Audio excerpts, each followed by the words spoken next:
Xin kính chào quý vị và các bạn, tôi là Nguyễn Mạnh Trung, là một giảng viên của Trung tâm Đào tạo Nghiệp vụ Du lịch Quả Táo Vàng. Hôm nay tôi sẽ giới thiệu với các bạn một món canh rất là bổ dưỡng, nhất là đối với cả phụ nữ.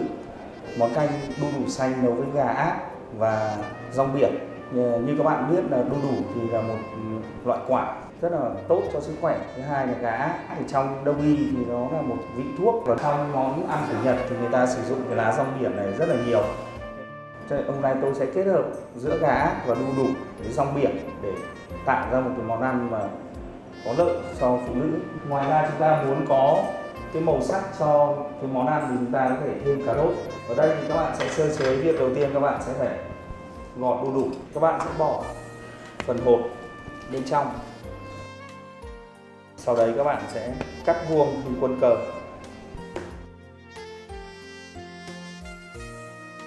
Tiếp đến là cà rốt. Các bạn cũng cắt giống như cắt đu đủ.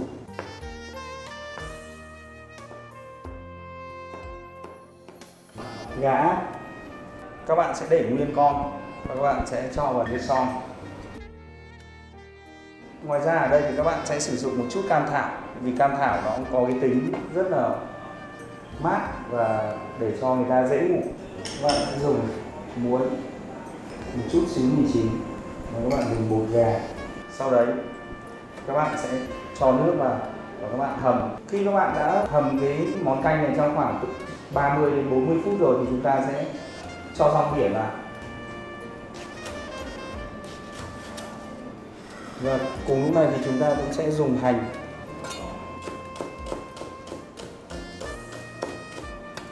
rau mùi.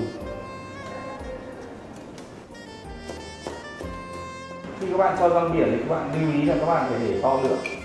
Theo các chuyên gia nghiên cứu cho thấy, đu đủ chứa nhiều protein và lecithin giúp sản sinh nội tiết tố nữ estrogen một cách tự nhiên. Rong biển có tác dụng bổ máu, giúp điều tiết máu lưu thông, tiêu độc, loại bỏ các cặn bã trong cơ thể, chống lão hóa. Gà đen, hay còn gọi là gà ác, theo dinh dưỡng học cổ truyền có vị ngọt, tính bình, có công dụng bổ can thận, ích khí huyết, dưỡng âm thoái nhiệt.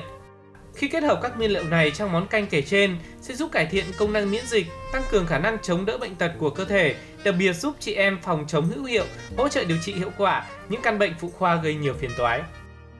Như các bạn thấy, món ăn của chúng ta đã thành công.